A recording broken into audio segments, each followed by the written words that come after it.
और आइए बात करेंगे अब दिल्ली धमाकों की। दिल्ली धमाकों की जांच में अब एक कड़ी मध्य प्रदेश के महू से जुड़ती नजर आ रही है। ब्लास्ट का मुख्य आरोपी डॉक्टर उमर नबी फरीदाबाद की अल फलाह यूनिवर्सिटी में प्रोफेसर था और इस यूनिवर्सिटी का चेयरमैन जवाद अहमद सिद्दीकी मूल रूप से इंदौर के महू का रहने वाला है। इसी यूनिवर्सिटी में पढ़ाने वाले डॉक्टर उमर नबी ने कार में विस्फोटक के साथ खुद को उड़ा लिया, जबकि यही पढ़ाने वाले मुजम्मल शकील को विस्फोटक जमा करने के मामले में गिरफ्तार किया गया है। इस यूनिवर्सिटी को चलाने वाला अल फलाह चैरिटेबल ट्रस्ट महू निवासी जवाद अहमद सिद्दीकी ने ही स्थापित किया था। आप सोचिए कितना बड़ा कनेक्शन है। खुफिया एजेंसियों के सूत्रों के अनुसार फरीदाबाद मॉड्यूल के भांडाफोड़ के दौरान 3 डॉक्टरों समेत कई लोगों को पकड़ा गया है। भारी मात्रा में विस्फोटक बरामद हुआ, जिसके बाद से जवाद और उसका भाई अफाम सिद्दीकी फरार है।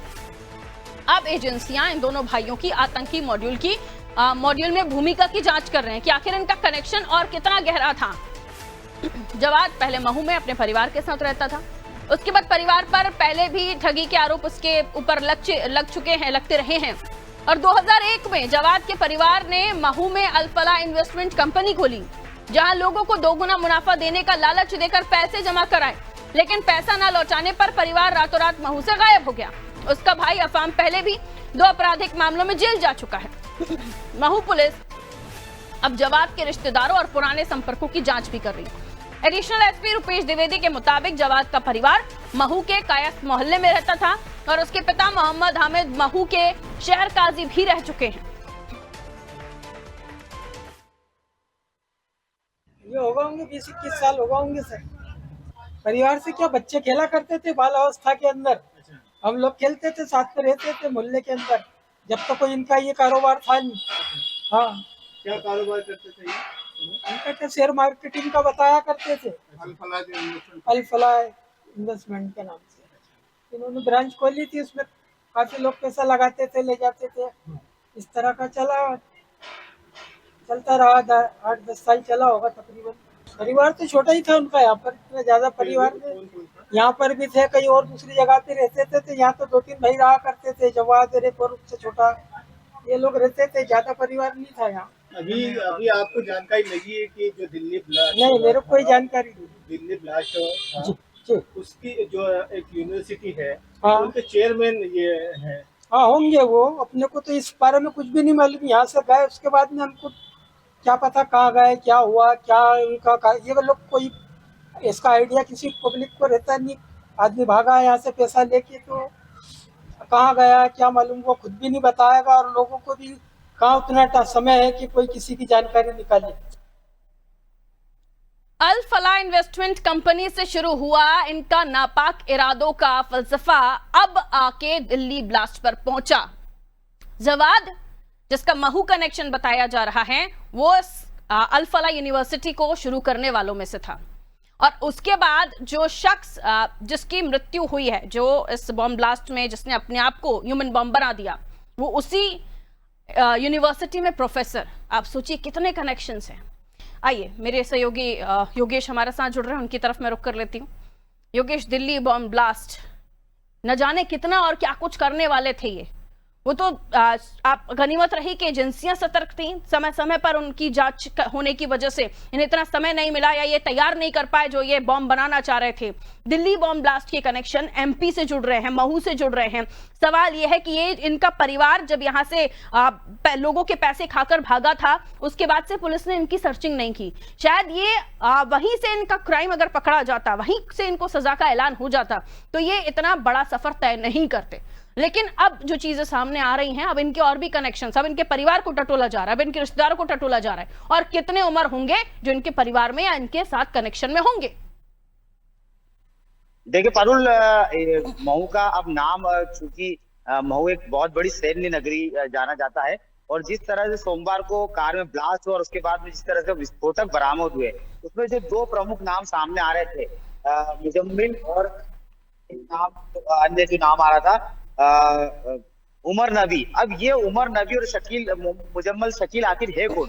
ये वो लोग हैं जिनका कनेक्शन अल फलाह यूनिवर्सिटी से जुड़ा जा रहा है। और अल फलाह यूनिवर्सिटी जो है महू के जो जवाद अहमद सिद्दीकी है उनकी है, और वो 20 वर्ष पहले महू में रहा करते थे और महू में उनका जो काम था वो कुछ फाइनेंस का था, जिसमें कई लोगों को उन्होंने इन्वेस्टमेंट के पर्पज से पैसा जमा करवाया दोगुना करने के उद्देश्य से, और काफी धनराशि इकट्ठी करने के बाद वो यहाँ से फरार हो गए।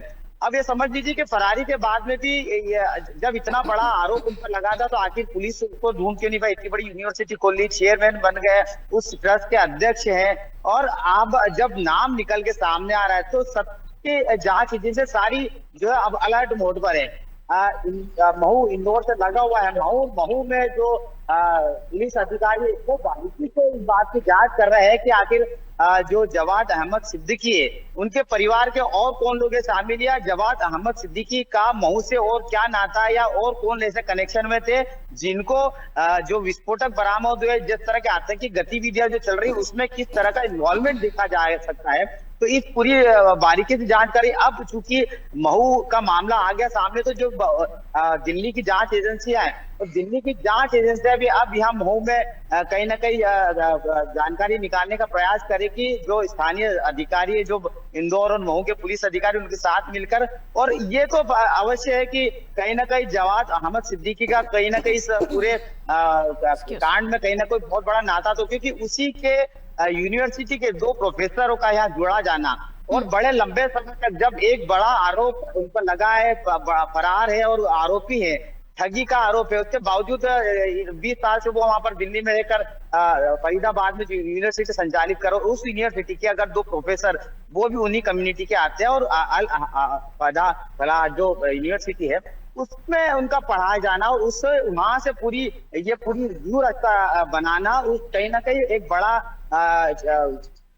और आगे आने वाले समय में और बड़ा कोई विस्फोटक, कहीं ना कहीं विस्फोटक सामग्री के थ्रू ब्लास्ट करने के प्रयास कर रहे थे, क्योंकि जिस तरह का हजारों किलो जो विस्फोटक बरामद होते अवश्य बड़ी घटनाओं को अंजाम दिया, लेकिन चूंकि हमारी जांच एजेंसी सतर्क थी, आईबी इंटेलिजेंस ने इनको धर दबोचा पकड़ लिया, इसलिए यहीं पर बड़ा किसी तरह का घटनाक्रम नहीं हुआ और यहाँ पर इनको रोक दिया गया। अब जांच एजेंसी महू की तरफ रुख करेगी, और महू की तरफ रुख करने पर जो जवाद अहमद सिद्दीकी उसकी जांच करेगी, उसके पुराने रिकॉर्ड खंगाले जा रहे हैं, कौन उनके संपर्क में, कौन इनके रिश्तेदार है। ये भी एक कनेक्शन अल फलाह जो इन्वेस्टमेंट कंपनी है, इसका बाहरी कनेक्शन भी हो सकता है। इतनी बड़ी तादाद में इनको फंडिंग हुई होगी, तब जाकर इतना बड़ा यूनिवर्सिटी ये लोग चला रहे होंगे। इनको कहाँ से फंडिंग होती थी, कौन इनके कनेक्शंस हैं, ये सारी चीजें देखिए, मैं इसलिए भी इन बातों का जिक्र इसलिए कर रही हूँ क्योंकि योगेश, हमने जब जब देखा इस तरह की घटनाएं होती हैं तभी ये सब बातें होती हैं कि फला की जांच हो, उसके परिवार की जांच हो, उसके पास पैसा कहाँ से आता था। लेकिन बाद में इन चीजों को, जैसे आप सोचिए, ये इन्वेस्टमेंट कंपनी जिसने लोगों के पैसे खाए और भाग गई, 20 साल से दूसरी जगह पर ये लोग रह रहे थे दिल्ली में, अगर इस मामले को वहीं टटोला जाता तो शायद उमर जैसे लोग पैदा ही नहीं होते, ये अल फलाह यूनिवर्सिटी नहीं बनती। लेकिन क्योंकि हम कहीं ना कहीं देखते हैं कि कानून व्यवस्था में भी जो पुलिस सिस्टम है उसमें कहीं ना कहीं ढिलाई देखी जा रही है, तभी ऐसे लोग पनप रहे हैं, इनके हौसले बुलंद हो रहे हैं। जो लोग ठगे गए उनको उनका पैसा मिला नहीं होगा अगर ये पकड़े नहीं गए हैं तो। और दूसरा क्राइम इन्होंने कितना बड़ा किया है ये भी किसी से छुपा नहीं है। क्यों आखिर समय समय पर ये सख्तियां नहीं देखी जाती हैं? अगर ये सख्ती पहले ही होती तो शायद यूनिवर्सिटी नहीं बनती।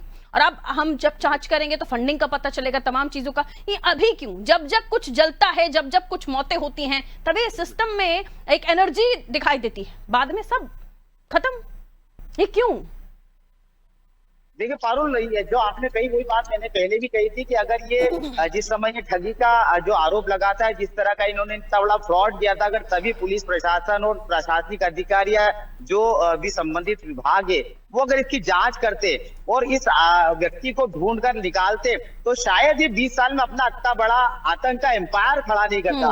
इसको एम्पायर ही कह सकते, क्योंकि अभी जब खुलासे होंगे तो ये 2 सिर्फ नाम नहीं है, हो सकता और भी कई बड़े नाम अभी सामने आए या और भी नाम की लिस्ट आए, क्योंकि जिस तरह से अल फलाह यूनिवर्सिटी का संचालन हो रहा था और वहां पर 2 इस तरह के जो आरोपी जो जिनको पकड़ा उस तरह की व्यू रचना बना रहे थे, तो कहीं ना कहीं और भी लोग जुड़े होंगे और अवश्य जुड़े होंगे और आएंगे सामने। जब नाम सामने आएंगे तो इसमें ऐसी सजा मिलनी चाहिए, ये पकड़े जाएं, इनके जो साथ के लोग हैं साथी पकड़े जाएं, तो ऐसी सजा इन्हें मिले कि इनकी रूह कांप जाए और ऐसा करने वालों को भी समझ आए कि जब पकड़े जाओगे तो आपका क्या हाल होगा, वो भी दुनिया को पता चलना चाहिए। खैर, बहुत शुक्रिया योगेश जानकारी के लिए। देखिए, इतना मामला सीधा नहीं है जितना हम चर्चा में ले लेते हैं। क्योंकि ये बहुत गंभीर विषय है और उसको बहुत ही गंभीरता से लेना चाहिए। आप सोचिए, दिल्ली देश की राजधानी, जहां लाल किले के पास एक गाड़ी 3 घंटे से रुककर, और उसमें भी एक शख्स बैठा हुआ है जिसका जिक्र हम कर रहे हैं, वो अपने आप को इस गाड़ी के साथ ह्यूमन बॉम्ब बन के उड़ा लेता है।